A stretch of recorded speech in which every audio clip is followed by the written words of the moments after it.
manake ilibidi sasa nimnunulie chakula. But his wife and my wife were there, so I got to buy 4 dinners. Sasa mke wake na mke wangu nao walikuwepo, sasa ilibidi ninunue chakula ya jioni 4. So that caught me a little by surprise, but I was happy for that surprise. Hiyo ilikuwa inanichukua kama mshtuko, lakini nilikuwa nafurahia hiyo mshtuko. But the wake-up call was to me. Lakini hiyo wito wa uamsho kwangu mimi. When was the last time I read all the way through the Bible, from one end to the other? Na siku ama lini nimeshasoma Biblia kuanzia mwanzo hadi mwisho. To read it cover to cover. Kuisoma mwanzo hadi mwisho. I thought, you know what? I better get busy. Na nikaona itabidi sasa nichukue wakati. So I opened up Genesis. Na nikafungua kitabu cha Mwanzo. And I had lots of extra time since I was away from home. Na nilikuwa na wakati mwingi kwa maana nilikuwa mbali na nyumbani. And I read all the way through Genesis. Na nikasoma kitabu chote cha Mwanzo. And then we were at dinner again. Na tukaenda tena kula chakula cha magharibi. And my son Michael said, "Are you reading right straight through, or are you doing it chronologically?"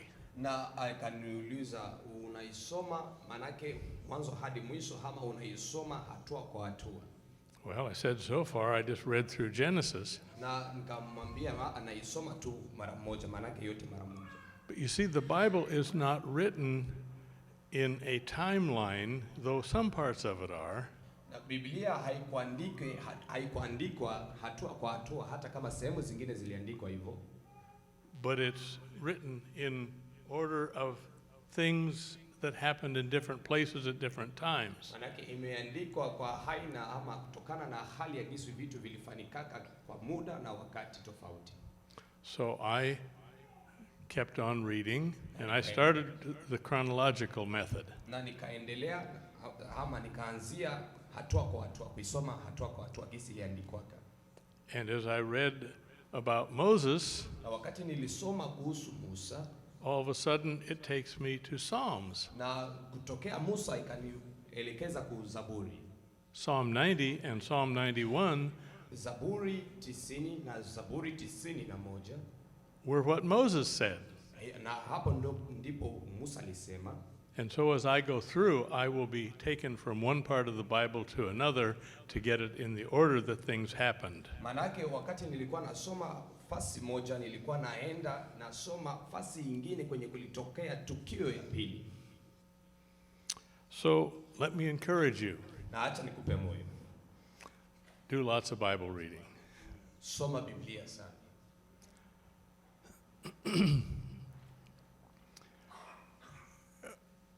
I have taken that up, although I'm ready to start Numbers now. Na nimeshaisoma lakini nataka nianze kitabu cha Hesabu.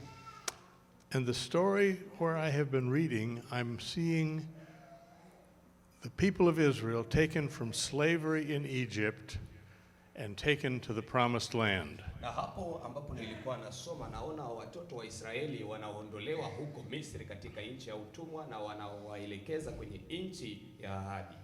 So they went from a bad place to a good place. Sehemu ya mbaya wanaenda sehemu nzuri. I see a lot of faces here that I know were not born in America. Na naona nyuso nyingi hapa ambazo hazikuzaliwa hapa Marekani. How will your families do here? How will your families do here in America? Na familia zenu zitakuweje hapa Marekani? There's an old saying, when you're in Rome, do like the Romans do. Na kuna hata kauli mbiu moja inasema ukiwa huko Warumi ufanye jinsi Warumi wanafanya. Boy, that could get us into trouble, couldn't it? Don't come to America and live like the Americans. Lakini hapo inaweza kuwa shida kwetu kwa maana itabidi ukija hapa Marekani usiishi kama wa Marekani. Where you have good principles and good ways of living and doing things, don't change. Kama una hatua ama tabia ama vya kufanya vizuri venye ulitokea navyo huko kwenu, ukifika hapa usibadilike. Even your language. Hata lugha yako. Teach your children your language. Funza watoto wako lugha yenu. They also need to know English. Na hata kama unaweza kuwafunza pia Kiingereza. But they will get that easier than you and me. Lakini hata kama hauwezi kuwafunza Kiingereza wataikamata, wataichukua kwa haraka kukuzidia mimi na wewe. Actually, I got that backwards. I got English real easy because I learned it growing up. Lakini mimi ilikuwa tofauti kwa sababu nilijifunzaka Kiingereza kwa haraka.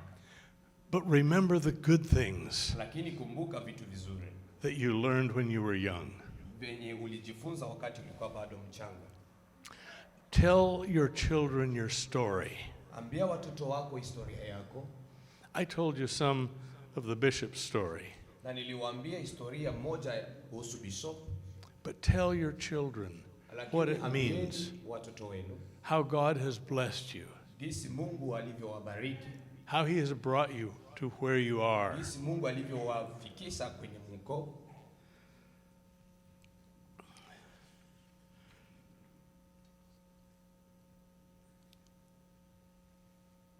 In the books of Moses, Katika hivyo vitabu vya Musa, which is all the first 5 books manake hivyo of the Bible, vitano vya kwanza vya Biblia, I have seen a great deal of the people going up and down. na niliona watu kupanda na kushuka. God says, I've blessed you. Mungu alisema na wabariki, Hear my voice. sikilizeni sauti yangu. And they said, oh yes, we'll do it. Na wakasema ndio tutaifanya Baba. And then they turn around and break his laws. Na kisha yake wakakiuka, wakavunja sheria zake. I don't understand Aaron. He even made a golden calf. Na hata mimi simuelewi Haruni kwa maana alifanya hata hiyo sanamu. And he was supposed to be the spiritual leader. Na lakini yeye ndo mwenye angekuwa mwongozi wa kiroho, kiongozi wa kiroho. The people complained. Na watu wakaanza kulialia. They complained so much at one point, God said, Moses, get out of the way. I'm going to kill the whole bunch. Na wakaanza kulialia, kubabaika sana mpaka Mungu akasema, Musa ondoka, mimi nitawaharibu wote, nitawaua wote. And Moses pleaded with God to spare his people. Na Mungu akawatetea watu wote mbele ya Mungu. Na Musa akawatetea watu wote mbele ya Mungu.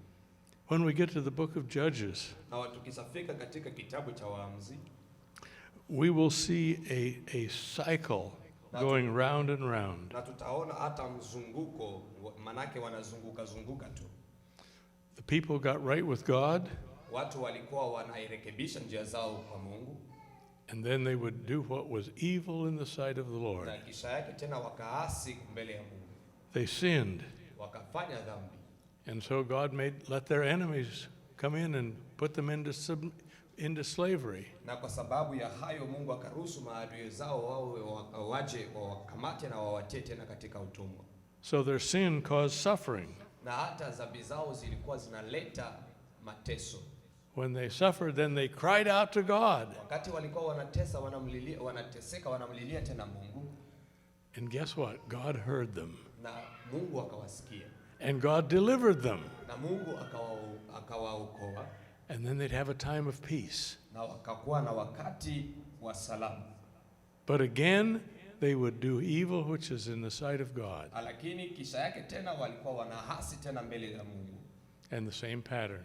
They'd sin and suffering, and then they'd cry out to God again. Na manake hiyo hali haina ilikuwa inaendelea, inazunguka tu, wanahasi kisha wanatubu, wanahasi kisha wanatubu, hivyo hivyo. And around it goes. Na ilikuwa inazunguka tu hivyo hivyo. And at the end of the book of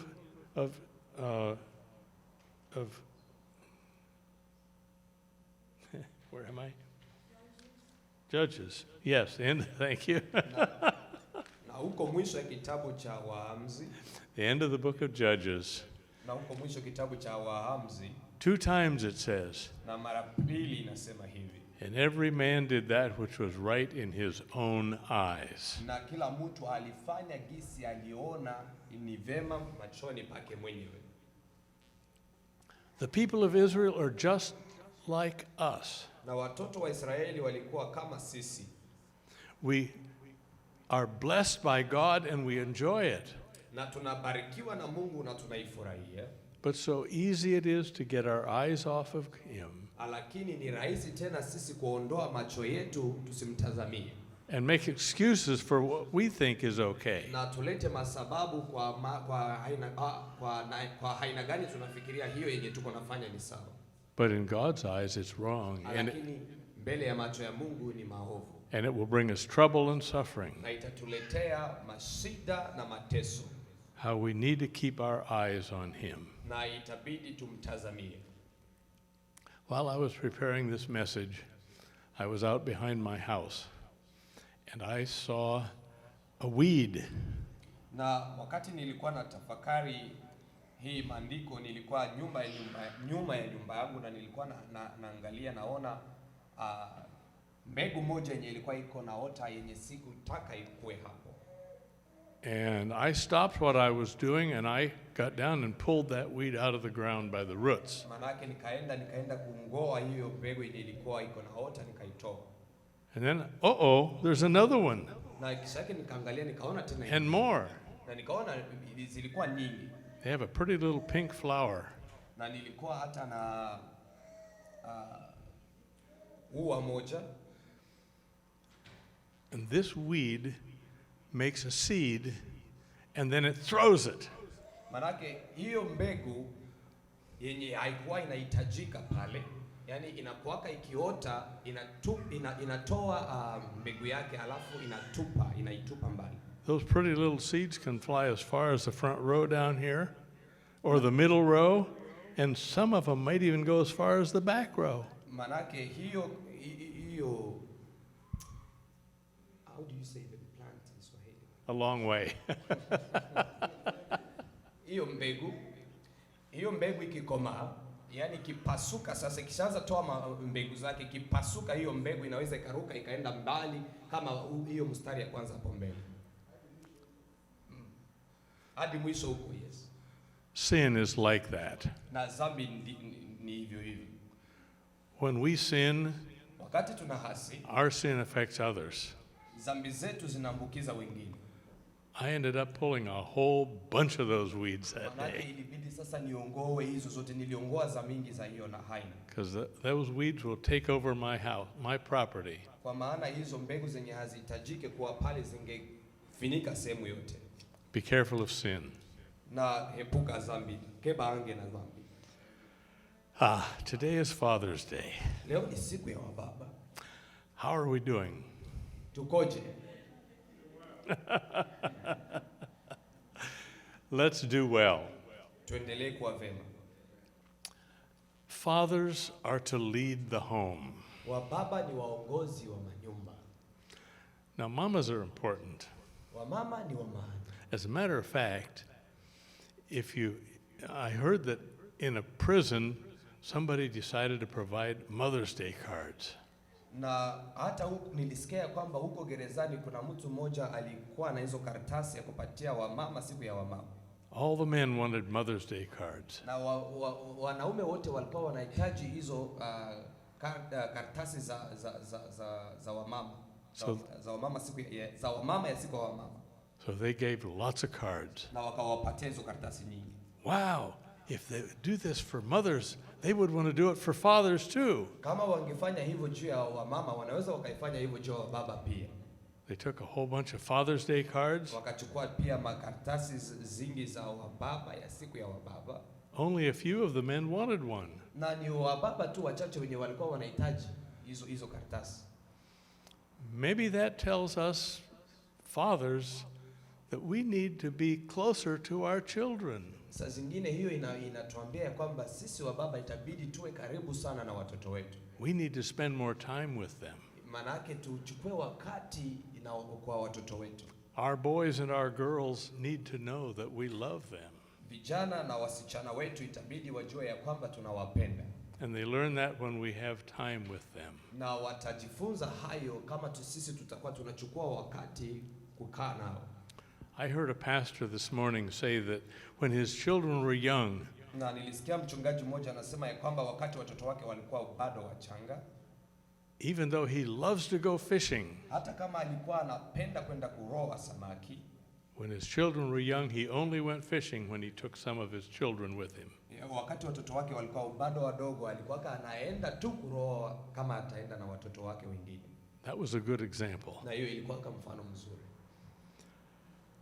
God holds us fathers more accountable than he does the mothers. Manake Mungu anatuchukulia sisi, manake Mungu anatutazamia sisi sana wakati tunachukua jukumu letu kuzidi gisa anatazamia wa mama.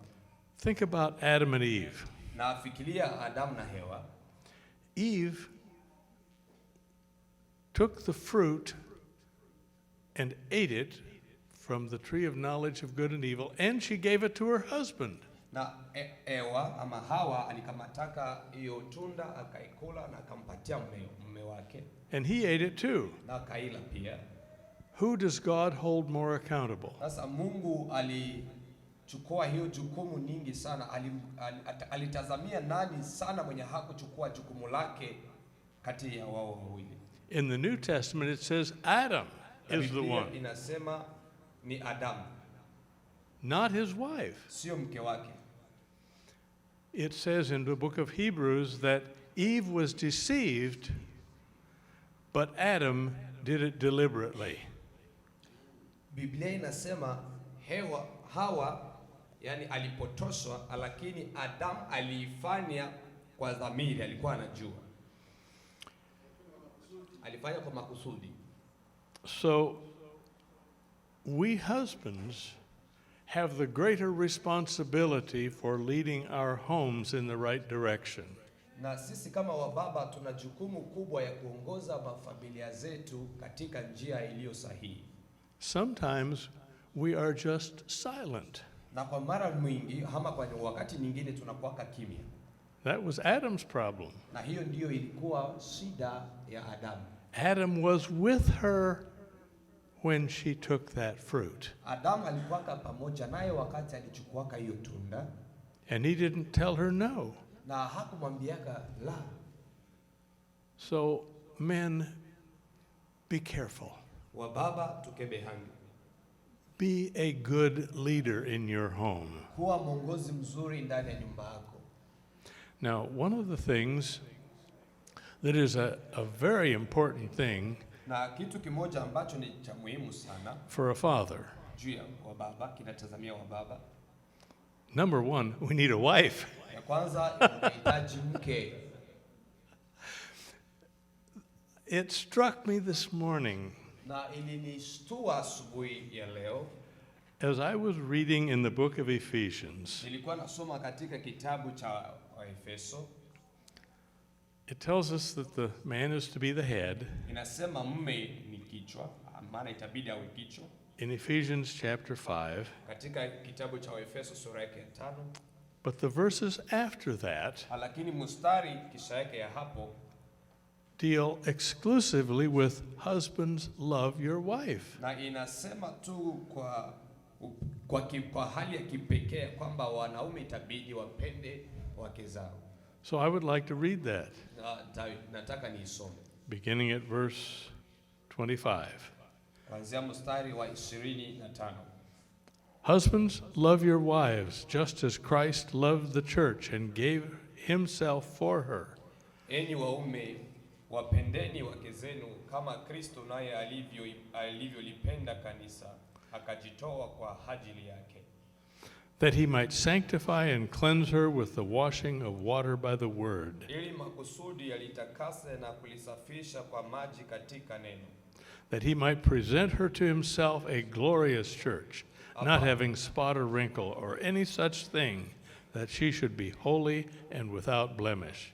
Apate kujiletea kanisa tukufu lisilo na hila wala kunyanzi wala lolote kama hayo, bali liwe takatifu lisilo na mawaa. So husbands ought to love their wives as their own bodies. He who loves his wife loves himself. Na waume itabidi wapende wake zao gisi wanavyopenda miili zao wenyewe. Wakishapenda wake wao wanajipenda binafsi. For no one ever hated his own flesh, but nourishes and cherishes it, just as the Lord does the church. Na maana hakuna mtu anayechukia mwili wake popote, bali huulisha na kuutunza kama Kristo naye anavyolitendea kanisa. For we are members of his body and of his flesh and bones. Kwa kuwa tu viungo vya mwili wake. For this reason a man shall leave his father and mother and be joined to his wife, and they two shall become one flesh. Kwa sababu hiyo mtu atauacha baba yake na mama yake, ataambatana na mkewe, na hao wawili watakuwa mwili mmoja. This is a great mystery, but I speak concerning Christ and the church. Nevertheless, let each of you in particular so love his wife as himself, and let the wife see that she respects her husband. Siri hiyo ni kubwa, ila mimi nanena habari ya Kristo na kanisa.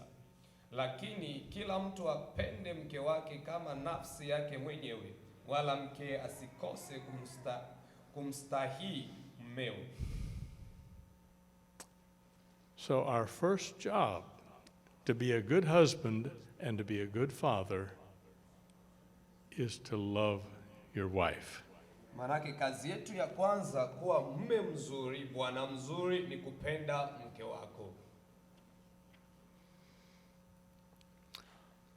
So, as fathers, Kama wa baba, after you love your wife, love your kids. Ya kumpenda mke wako, penda watoto wako. Talk to them. Ongea nao. Listen to them. Wasikie. Ask them questions. Waulize maswali. Be interested and care about their life and what's going on. Ujali maisha yao na ujue nini inayopitia, inayotokea, inayofanyika. Read the Bible to them. Wasomee neno la Mungu. It's good to have children's storybooks Na ni vizuri kuwa na hizo vitabu vya mahistoria ya watoto, where you read the Bible stories and teach them while they're little. na utakuwa unawasomea historia za Biblia wakati bado wangali wachanga.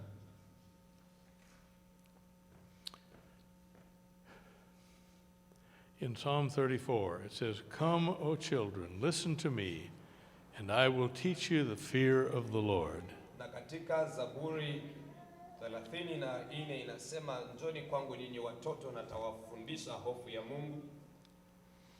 Deuteronomy 6 and verse 6. Kumbukumbu la Torati sura yake ya 6 mstari wa 6. These words which command you shall be in your heart. Na maneno haya ambayo mimi nawapa mtailinda ndani ya mioyo zenu. So if we're going to teach them, we need to have them inside of us. Na yenye sisi tutawafunza watoto wetu itabidi tuwe nayo ndani ya mioyo zetu. We need to really understand and know the Bible ourselves. Maana yake itabidi sisi tujue neno la Mungu sisi peke yetu na tuielewe. Because if it's not in our hearts, we can't teach our children. Maana kama haiko ndani ya mioyo zetu hatuwezi kuwafunza watoto wetu.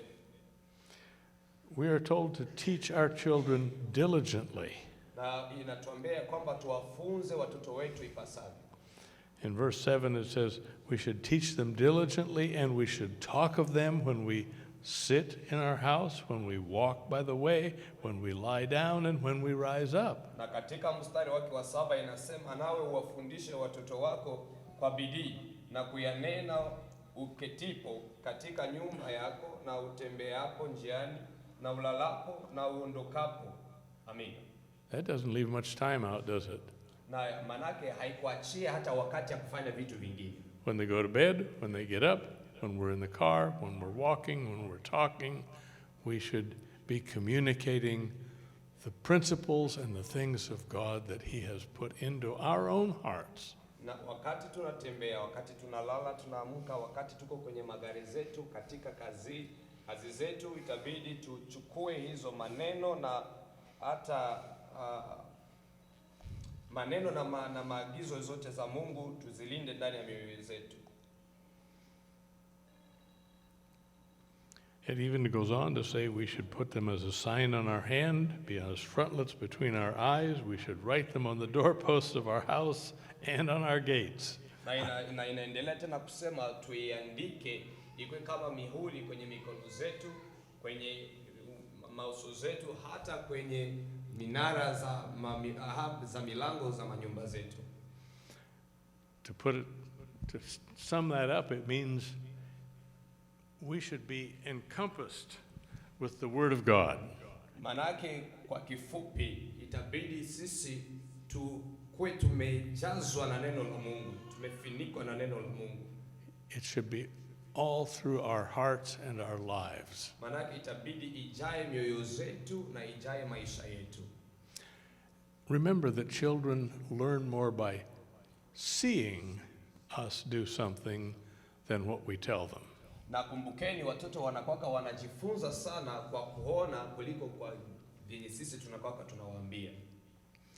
It's always an interesting thing when I see one of my boys. We have 3 boys. Na nikakutisha wakati nakwaka naona mtoto wangu mmoja wa kiume na tuna watoto wa kiume watatu. When I see one of my boys pick up one of my bad habits. Na kwaka wakati mtoto wangu mmoja wa kiume anachukua tabia yangu mbaya mmoja.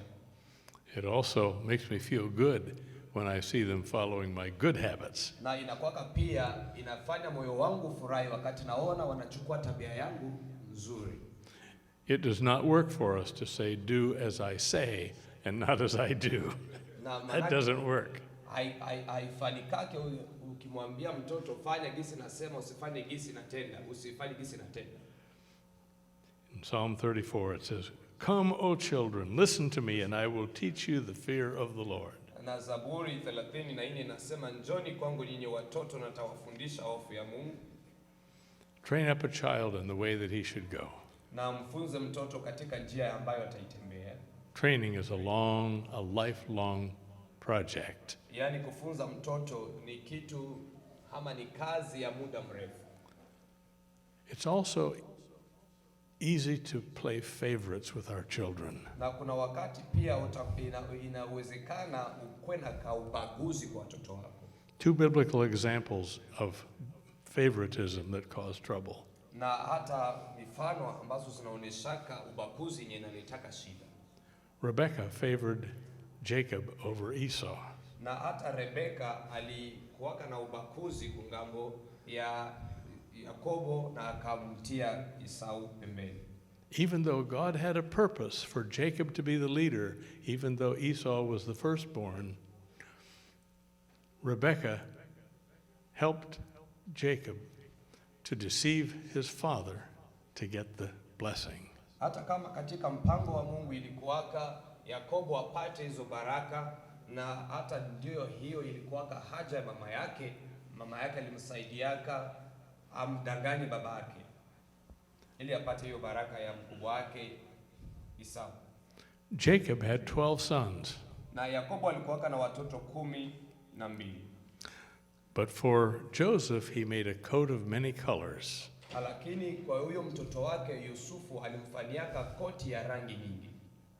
He didn't do that for the rest. Hakuwafanyaka watoto wote. And it caused jealousy. Na hata ililetaka wivu. It caused division, it caused problems. Na ikaleta ubaguzi na ikaleta mashida. My wife is very careful not to play favorites with our children. Na mke wangu anakuwaka anaitazama kwa umakini ili asioneshe ubaguzi katika watoto. Our kids say, she says, we take care of all of you the same. Na anakuwaka anasema sisi tunapokuwa tunawachukua ninyi wote vile vile. But the kids like to tease mama. Lakini watoto wanapendaka kumchokoza mama. One of them got a shirt. Na mmoja I'm mom's favorite. Na mtu mmoja atakuwa anachukua shati moja anaandika mimi ni mtoto wa muhimu sana kwa mama yangu kuzidi wengine. So another says, "Oh, I'm mom's favorite." Ile naye atasema ni mimi sio wewe. They all know that it's very even.